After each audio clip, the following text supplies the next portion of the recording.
Hi everyone, welcome to one more mini vlog. This video is continuation to the previous part. So on my previous part లో ఇట్లా Edinburgh castle night view కోసం వచ్చామని చెప్పాను కదా. So అక్కడ కొన్ని pics and videos తీసుకొని దానికి స్ట్రైట్గా బై వాక్ మనం వస్తే మన ఎదురు ఇట్లా బిల్డింగ్స్ ఇట్లా లైటింగ్స్తో చాలా బాగుంది. యాక్చువల్లీ లైటింగ్స్ డైలీ ఉంటాయిలేవో నాకైతే తెలియదు, బట్ నేను వెళ్ళింది వ్యాలంటైన్స్ డే వీక్ అనమాట. సో అసలు ఎక్కడ చూసిన ఫ్లవర్స్తో కానీ ఇట్లా లైటింగ్స్తో కానీ అసలు ఎంత బాగా డెకరేట్ చేశారంటే, అండ్ ఇక్కడ ఒక హార్ట్ సింబల్ ఫ్లవర్స్తో చాలా బాగా డెకరేట్ చేశారు. చూస్తున్నారు కదా, అసలు చాలా చాలా బాగుంది. నాకైతే ఎక్కడ చూసినా మొత్తం వ్యాలంటైన్స్ డే వైబ్ అనమాట.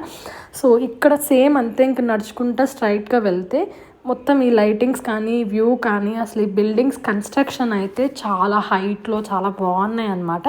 అండ్ అట్లా కొంచెం స్ట్రైట్ మేము విక్టోరియా స్ట్రీట్ చూడటానికి వెళ్తుంటే మాకు మధ్యలో ఇక్కడ వర్జిన్ హోటల్స్ అని ఒకటి కనిపించింది. అండ్ ఈ బిల్డింగ్స్లో మన ఇండియన్ బిల్డింగ్స్ ఒకటి ఉందంట. సో అందుకని క్యాప్చర్ చేసుకున్నాను నేను. అండ్ దాని తర్వాత ఫైనల్లీ ఇక్కడ విక్టోరియా స్ట్రీట్ అనేది చాలా ఫేమస్. అండ్ కొన్ని మూవీస్లో కూడా ఇక్కడ షూటింగ్స్ జరిగాయి. చూస్తున్నారు కదా ఈ బిల్డింగ్స్. యాక్చువల్లీ ఇది ఏ మూవీలో షూటింగ్స్ ఉన్నాయో ఎవరికైనా గుర్తుందా? నాకైతే అసలు నిజంగా గుర్తు రావట్లేదు. సో మీ ఎవరికైనా గుర్తుంటే నాకు చెప్పండి.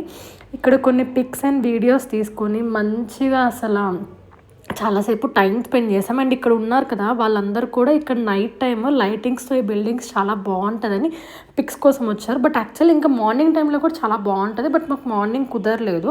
సో నైట్ టైం వచ్చామన్నమాట. ఇక్కడ ఇంకా ఫైనల్లీ మొత్తం రికార్డ్ చేసుకొని లైక్ వీడియోస్ అండ్ పిక్స్ తీసుకొని దాని తర్వాత మాకు దగ్గరలో హోటల్ ఎక్కడ ఉందో అని చెప్పి చూసుకుంటున్నాము లైక్ ఫుడ్ తినడానికి. అండ్ ఇక్కడ మేము వెళ్తుంటే దారిలో మాకు ఒక స్కూటర్ కనిపించింది, వైట్ కలర్. అది చాలా క్యూట్గా ఉంది. సో అందుకని కొన్ని వీడియోస్ అండ్ పిక్స్ తీసుకున్నాను ఇక్కడ కూడా. So thank you for watching. Please do like, share and subscribe.